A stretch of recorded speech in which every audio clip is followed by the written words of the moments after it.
Assalamualaikum teman-teman. Di video ini kita akan membahas mengenai keputihan. Keputihan itu apa ya? Keputihan merupakan kondisi vagina di mana keluarnya cairan yang disebabkan oleh kuman atau bakteri yang berupa cairan bening atau putih dan bukan berupa darah ya. Keputihan terjadi karena sel telur yang tidak dibuahi akan luruh bersamaan dengan darah. Keluarnya cairan keputihan adalah proses alami dan normal bagi wanita. Namun, ada beberapa kondisi yang perlu diwaspadai jika mengalami keputihan, seperti keputihan yang terasa gatal, bau tidak sedap, dan berwarna kuning atau kehijauan. Faktor-faktor yang mempengaruhi keputihan adalah seperti hormon estrogen, kemudian kebersihan air, stres, kelelahan, atau bisa juga terjadi karena pH vagina. Terdapat dua jenis keputihan, yaitu keputihan secara fisiologis atau normal, kemudian keputihan patologis atau abnormal. Yuk, mari kita bahas. Keputihan fisiologis atau normal dengan ciri-ciri yaitu bening, tidak bau, tidak gatal, dan jumlah sedikit atau sedang. Sedangkan keputihan patologis atau abnormal dengan ciri-ciri yaitu jumlah cairan keputihan yang tergolong banyak, terasa gatal, nyeri, berwarna kuning atau kehijauan, dan berbau. Normalnya, keputihan terjadi sebelum dan sesudah menstruasi. Penyebab dari keputihan patologis atau abnormal yaitu dikarenakan infeksi jamur Candida albicans. Lalu, gejalanya dari keputihan patologis itu seperti apa ya contohnya? Gejala dari keputihan patologis yaitu keluarnya cairan dari vagina yang berwarna kuning atau kehijauan, kemudian tekstur kental atau menggumpal.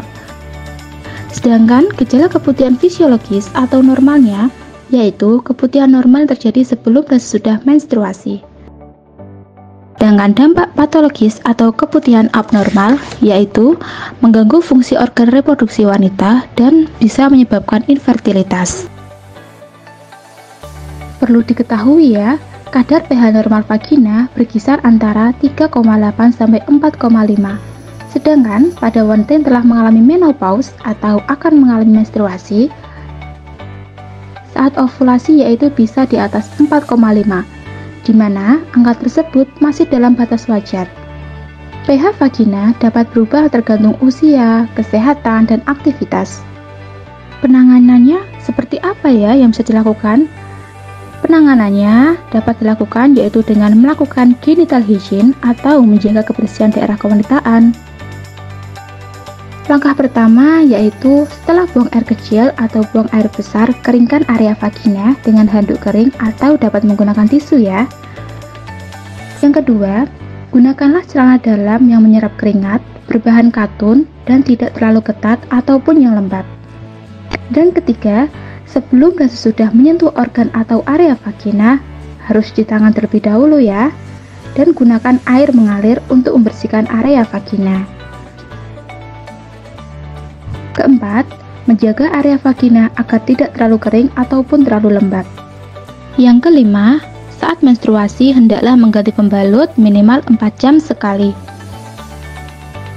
Keenam, membasuh organ intim dari arah depan ke belakang. Ketujuh, tidak menggunakan cairan pembersih untuk organ intim. Kedelapan, rutinlah mengganti celana dalam 2-3 kali sehari. Jika keputihan tidak berkunjung berhenti atau keputihan patologis masih terus berlangsung, segera ke dokter ya. Waspada, keputihan yang berubah warna, bau yang menyengat adalah tanda awal kanker serviks.